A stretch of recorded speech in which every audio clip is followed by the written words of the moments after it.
안녕, 민규쌤입니다. 여러분들 시험 보느라 고생 많았습니다. 자, 해설 간단하게 좀 진행을 하도록 하겠습니다. 1번입니다. 선사시대 문항이고요. 선생님이 학습지에 넣어놓은 자료를 사실은 그대로 활용을 했습니다. 그래서 가나시대의 유적을 옳게 짝지은 것은 찾아보면 되고요. 가 보시면 인류는 지금 사냥, 고기잡이, 과일, 뿌리줄기, 땅벌레 채집 등에 의존하여 살았다. 그래서 대자연이 공급을 허락한 식량에 따라 인구가 제한되었다라는 특징이죠. 사냥과 고기잡이, 교과서적 표현으로는 어로활동이라는 것이고, 그런데 나시대가 되면 인류는 식물을 지배하고 동물을 길러서 식량 공급을 스스로 지배하게 되었다라고 합니다. 그 말인 즉슨 이제 식량을 획득하는 이 획득 경제에서 어떻게 변했다? 생산하는 단계로 변했다라는 것이죠. 지금 농경과 목축을 이야기하고 있어. 그러니까 이 나 시기는 신석기 시대가 될 것이고요. 그리고 그 이전 가 시대는 구석기 시대가 되겠죠. 그러면 각각 시대에 맞게 지금 유물 혹은 유적을 선택하면 되는데, 우리 스톤헨지라고 하는 것 신석기 시대를 상징하는 유적지였죠. 자, 그리고 라스코 동굴벽화는 구석기 시대, 지구라트는 메소포타미아 문명의 유적이었습니다. 그래서 정답은 지금 가가 구석기, 나가 신석기이기 때문에 4번 라스코 동굴벽화와 스톤헨지로 고르면 정답이 됩니다. 자, 그 다음 이제 문명 문제입니다. 요것은 우리 3월 달에 본 모의고사, 그리고 학습지에 넣어놨던 기출문제를 믹스해서 출제를 한 것입니다. 이 전시물은 나일강 유역에서 발달한, 힌트 하나, 가 문명의 파라오, 태양신 라, 신권 정치, 이런 많은 힌트들이 주어졌고요. 그래서 이 문명의 발상지, 가 문명은 이집트 문명이 될 것이고요. 그리고 나일강 어디인지 찾아보자면 기억이 되겠죠. 기억이 돼서 정답은 1번입니다. 니은은 여기 티그리스강과 유프라테스강 두 강 사이에 발달한 문명인 메소포타미아 문명이 될 것이고요. 디귿은 지금 인도반도 좌상단에 위치한 인더스강, 거기서 발달한 인도 문명입니다. 자, 그리고 오른쪽에 이렇게 있으면 겐지스강이야. 리을은 지금 황허강이니까 중국 문명이 되겠고요. 미음은 지금 요거는 이 안데스 산맥 유역에 있었던 잉카 문명이라고 보시면 되겠습니다. 됐죠? 자, 어렵지 않았을 것이라고 생각합니다.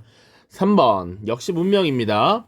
왼쪽은 가 문명의 주역인 수메르인의 유물이다 라고 돼 있네. 수메르인 언급을 했었습니다.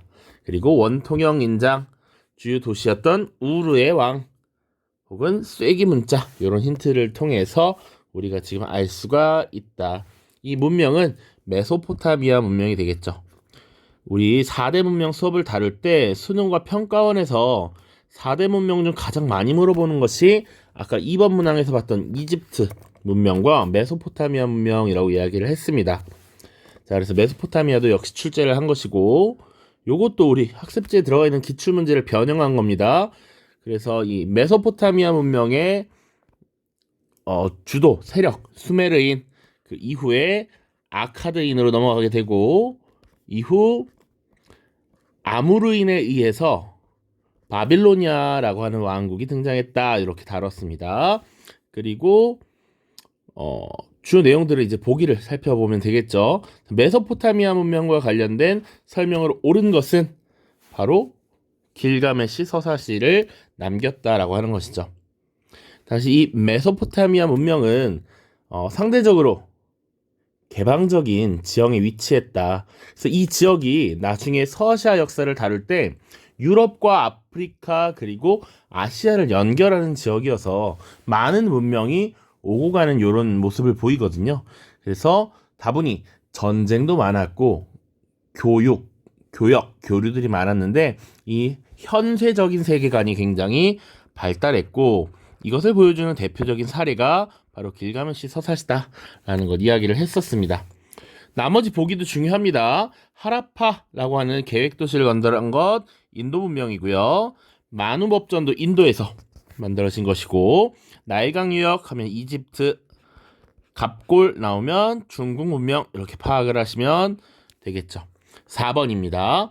가나에 들어갈 문명의 명칭을 올바르게 짝지은 것은, 자, 요 4번 문항은 우리 교과서 뒤에 지중해 연안의 문명들 텍스트를 그대로 좀 가져와서 빈칸으로 만들어 봤습니다. 지중해 동부 연안에서 우리 크게 일단 3가지 정도 봤습니다. 히타이트, 페니키아, 그리고 헤브라이, 이렇게 봤었습니다. 지중해 동부 연안, 가인과 나인이 활약하였다. 활발한 회상 활동을 펼친 가인들은 카르타고를 비롯한 식민도시를 건설했고, 표음 문자를 사용했는데 알파벳의 기원이 되었다. 우리 알파벳의 기원 여기서 확실히 알 수 있겠지. 바로 페니키아가 되겠죠. 페니키아. 그럼 일단 3번 아니면 4번 안으로 들어오게 된다. 그리고 나인들은 가나안, 현재 팔레스타인 지역에 정착을 했고 이스라엘 왕국을 건설했다. 유대교를 믿었다. 라고 하면 아, 이거 헤브라이구나 라고 해서 4번이 정답이다 라는 걸 알 수 있겠죠.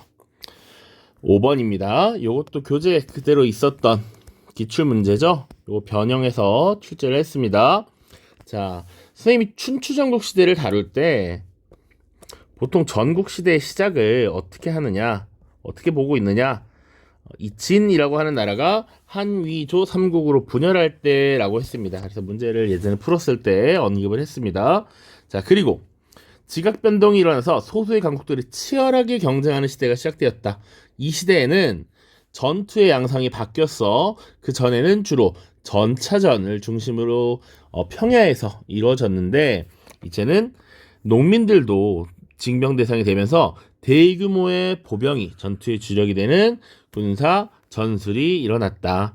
대표적인 장평대전의 경우엔 진에 사로잡힌 조나라 병사만 40여만 명에 달했다라고 이야기를 했죠. 요 춘추 전국시대야. 자, 철제 무기를 활용한 보병전, 공성전 이런 것들이 많이 일어났고 약육 강식의 모습이 나타났다. 이 시대 춘추 전국시대의 특징이니까 이 당시의 핵심은 여러 나라들이 서로 치열하게 경쟁하는 과정에서 살아남기 위한 부국강병이 시대적 과제였고 이 시대적 과제를 해결하기 위해서 다양한 주장들이 나타났어. 그런 주장들을 제자백가라고 표현을 했다. 제자백가. 그리고 철제 농기구가 보급이 된 것. 기억, 니은이 되겠죠. 자, 황제 지배 체제가 수립된 것은 보통 진시 황제라고 보면 되겠고요. 복면관, 남면관제가 실시되었다. 이것은 요나라, 거란중에 세워진 요나라가 되겠습니다. 6번입니다. 밑줄 친 선제의 제의식에 있었던 사실이야. 2세 황제라는 표현에서도 사실을 알 수 있고요. 지금 보면 선제께서는 먼저 있었던 황제라는 얘기야. 그러면 두 번째 황제 앞에 왕이면 최초의 황제지. 그럼 시황제라는 것도 알 수 있습니다. 다른 힌트도 있어 보자. 자, 수도가 신양이래. 함양이라고 하는 곳. 장안 바로 옆입니다. 아방궁을 짓도록 했다. 여산의 무덤을 만들었다. 여산릉 이런 것들 다 힌트가 되는 것이죠. 진시황이고요. 진시황에 대한 설명으로 옳은 것은 화폐와 도량형을 통일하였다라는 것이죠. 자, 유교가 반포되었다라고 하는 것은 명나라의 홍모제가 되겠고요. 인도에 정화의 함대를 파견한 것 명나라의 영락제죠. 행, 작과 같은 동업조합이 만들어졌다. 송나라고요. 동중서의 건의로 유교를 통치이념으로 삼은 것 한나라, 특히 전한 무제 때가 되겠습니다. 7번입니다. 가나 사이의 시기에 들어갈 사실을 옳지 않은 것은 황제는 이사의 건의에 따라 지금 의학과 전복 농사에 관한 서적을 제외한 시서백과의 저서를 몰수에 불태웠으며 이를 비판하는 유학자들을 구덩이에 파묻었다. 이 사건을 보통 뭐라고 해? 네 글자로 분서갱이죠. 책을 불태우고 유학자들을 파묻어버렸다라는 거야. 이거 이 황제 어느 황제? 진시황 때가 되겠고요. 나와 보시면 왕실의 외척이 왕위를 찬탈하여 신이라는 왕조를 세우고 주례를 모범으로 삼아서 여러 가지 개혁 정치를 취했다. 이것은 외척이었던 왕망이 신이라는 나라를 건국했지. 전한이 지금 무너진 겁니다. 전한을 무너뜨리고 신을 건국했다. 물론 이 왕망이 건국한 신나라는 이 급진적인 개혁에 대한 반발이 많았고 오래가지 못해서 당시 유수라고 하는 인물을 황제로 올려서 광무제로 즉위하고요. 그때 후한이 건설됩니다. 그러니까 요 사이 시기에 들어갈 사실로 옳지 않은 것을 물어봤어. 자, 그래서 지금 진나라 때부터 한나라 전한의 이야기는 오케이. 나머지 건 안 된다라는 거죠. 소금과 철이 전매되었다. 요거 한무제 때잖아. 한무제 때. 한무제 때 이 경제 정책을 많이 펼쳤는데 그중 하나가 염철 전매제였습니다. 상황이 변법을 주도하였다. 이게 정답이 되겠죠? 요거는 전국 시대에 진나라가 통일하기 전에 이 진나라가 여러 가지 제도 개혁을 성공시킨 이야기야. 진시황이 등장하기 이전의 진나라입니다. 자, 장건을 서역에 파견하였다. 이거 역시 한무제 때의 이야기죠. 흉노를 견제하기 위해서 사실은 대월지와 동맹을 맺기 위해 장건을 파견했다. 이때 실크로드가 개척되었다. 균수법과 평준법 역시 한무제고요. 진승과 오광의 나는 진나라가 무너지게 되는 배경이 되는 사건이니까 들어갈 수 있겠죠. 조금 이 시기에 대해서 까다롭게 일부러 물어보려고 노력을 했습니다. 자, 8번입니다. 밑줄 친 반란이 일어난 이후 나타난 사실로 옳은 것은 양옥화는 귀비로 책봉됐다. 양귀비. 혹은 선생님이 가볍게 언급하고 지나갔긴 했지만 연호로서 천보라고 하는 연호도 썼습니다. 개원, 천보 이렇게 두 가지 연호를 사용했던 황제야. 자, 그중 재상이 된 양국중은 안록산을 시기하여 그를 제거하려다가 안록산의 반란을 초래하였고, 이건 또 직접적으로 준 거지. 당나라의 역사를 다룰 때 당나라가 크게 변화하는 기점이 하나 있었어. 그 사건이 바로 안사의 난이라고 하는 것이었고, 그 안사의 난에서 안이 바로 이 안록산이 되겠죠. 그리고 그 부하 사사명까지 연계가 되는 것이다.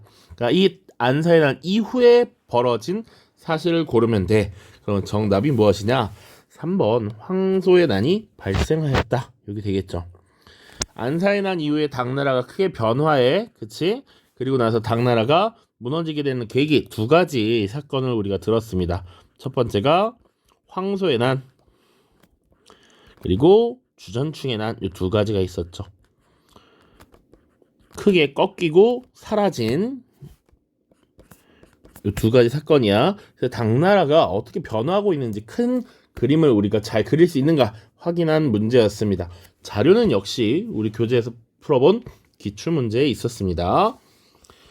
자, 밑줄 친 건설이 이루어진 시기를 연표해서 옳게 고른 것은, 지금 자료를 보시면 상서 우승 황보이에게 명하길, 이게 관직일 텐데 사실은 여기 상서성의 관직이다라는 것도 알 수 있습니다.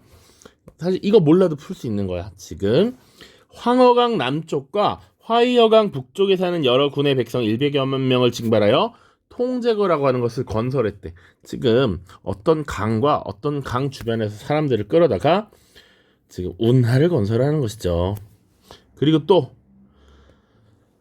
화이어강 남쪽에 사는 백성 10여만 명을 징발하여 산양에서 양자에 이르러 창장강에 들어가는 항구를 건설하겠다. 아, 대운하를 건설하고 있네. 대운하 건설. 이게 수나라가 무너지게 되는 여러 가지 배경 중에 하나였잖아. 수나라의 국력을 쇠퇴하게 만든. 그럼 이거 수나라구나. 그러면 수나라의 역사 어디 들어가야 될까라는 거야. 장건의 서역 파견, 요거 한무제 때였죠. 효문제 하면 위진남북조, 그리고 북조를 통일했던 북위 안사의 나는 당나라니까 정답은 3번이 됩니다. 막 어렵게 내진 않았어요. 주전충이 난 당나라가 멸망하는 시기니까 당연히 뭐 라마는 해당 사항이 없다. 10번입니다. 밑줄 친 이 제도가 시행된 시기에 볼 수 있는 모습으로 옳은 것은야 조조 이야기가 나오고요. 관료가 될 만한 인물을 가문이 높고 낮음이 아니라 능력이 좋고 나쁨에 따라 구품으로 나누었대. 이러한 방식이 이어져 관리 임용제도로 확립돼서 주와 군의 중정이라고 하는 인물이 재능을 기준으로 인재 등급을 정하고 천거하였다. 그러나 이런 제도는 시행 과정에서 지방 유력자의 의견이 반영되면서 문벌 귀족의 형성에 영향을 끼쳤다. 이 제도가 구품중정제고 이 제도는 어떤 시기에 쭉 활용되었다. 바로 위진남북조 시기에 관리를 등용하는 제도로서 폭넓게 활용되었다라고 하는 것이죠. 위진남북조 시기의 모습을 고르면 되는 거야. 첫 번째, 만한병용제가 시행되고 있었습니다. 이거 뭐야? 청나라 때 회유칙이죠. 지금 농경민인 한족을 통제하는 과정에서 회유하는 방법이었어. 회유책이지. 회유책. 북조와 남조가 병존하고 있었습니다. 맞는 설명. 절도사의 권한 약화되는 것은 이제 송나라 때가 되면 그렇겠죠. 당나라 때 절도사라고 하는 직책이 생겨나서 변경 지역에 파견되었고 사실은 안사의 난 이후에 절도사 세력을 억제하기 위한 노력이 벌어집니다. 그리고 나서 당나라가 무너진 이후에도 송나라가 들어섰을 때 절도사의 권한 약화, 금군 강화 이런 조치들을 취하게 되는 것이지. 노장 사상과 청담 사상이 유행했다. 요거 맞죠? 특히 선생님이 요 청담 사상 얘기 썼잖아. 이런 것들. 이 맑은 이야기를 한다라는 것인데 이 북방 민족들이 북쪽을 지금 점령하고 쫓겨난 상황이야. 남쪽으로 밀려난 상황이야. 이런 상황을 믿기 힘들어. 그러니까 속세와의 연을 끊고 이런 산속에 들어가서 그리고 대나무 숲 안에서 이런 현학적인 이야기를 하고 있는 것. 이런 것이 위진남북조 시기에 나타났던 모습들이다. 그래서 니은 리을이 되겠습니다. 4번입니다. 자, 11번. 가 왕조에 대한 설명으로 옳은 것은 가의 황제는 동돌궐을 무너뜨리고 그 지배하였던 북방 민족까지 복속한 것을 기념하여 천하의 사면령을 내렸다. 곧이어 이민족 군장들이 입궐하여 황제에게 천하의 칸을 뜻하는 탱그리 칸으로 등극하기를 청하였다. 나는 중국의 천자인데 칸의 일까지 맡아도 되는가? 라며 수용의 뜻을 내비치자 추대하였다. 그리고 우리 내용에선 동돌궐 복속 무너뜨리다 이런 거 이야기는 이 가는 일단 사실 당나라고요. 당 태종을 당시에 탱그리칸 천가한으로 추대하는 이런 모습들이 있었다라고 이야기를 했습니다. 당 태종을 몰라도 당나라만 알면 된다는 거야. 우리 교재에는 사실은 당 태종이 동돌궐을 무너뜨렸다. 당 고종이 서돌궐을 복속시켰다. 뭐 이렇게 나옵니다. 당 고종 때는 사실 고구려를 멸망시키고 안동도읍을 설치하기도 합니다. 자, 그래서 당나라 보시면 과거제 전시를 시행하였다. 무슨 황제 지배 체제를 강화하기 위해서 송나라 때 시행했던 거지. 전시. 흉노 견제를 위해서 대월자 동맹을 추구한 것 한무제이고요. 재상제 폐지. 요거 명나라 홍무제가 되겠습니다. 쿠릴타이라고 하면 원나라 몽골이 되겠지. 몽골. 정복제 도읍을 설치했다. 이게 바로 당나라잖아. 당나라. 그래서 고구려를 멸망시키고 설치했던 안동도호부 이런 거 언급했었습니다. 기미정책. 자, 12번입니다. 세계사 탐구 과제. 그래서 탐구 주제 한 왕조의 문화를 알고 있니? 라고 물어본 것이고요. 가에 들어갈 내용이야. 한나라 때 훈구학이 발달했다. 체륜의 제지술 개량이 나타났다. 그리고 또 봐야 될 것 사마천이 편찬한 사기의 서술 방식을 분석한다 라는 말이 들어갈 수가 있겠죠. 나머지 보기를 보자. 사마강의 자치통감이라고 하면 송나라 때였어. 송나라 때. 그래서 송나라 때 사마광이라고 하는 인물이 한 번 더 나와. 왕안석의 신법 이것을 반대하는 구법당 세력의 대장이 사마광이었다라고 기억하면 됩니다. 자치통감 기억해 두시고요. 이 자치통감 하나만 더 사마천의 사기는 기전체로 쓰여졌다라고 얘기했고요. 사마광의 자치통감은 편년체로 쓰여졌다라고 하는 특징만 추가로 기억을 해두시면 좋을 것 같습니다. 곽수경의 수시력 원나라고요. 공영달의 오경정이 당나라. 조설근의 홍루몽이라고 하면 청나라가 되겠습니다. 13번이야. 잠시 끊었다가 하겠습니다.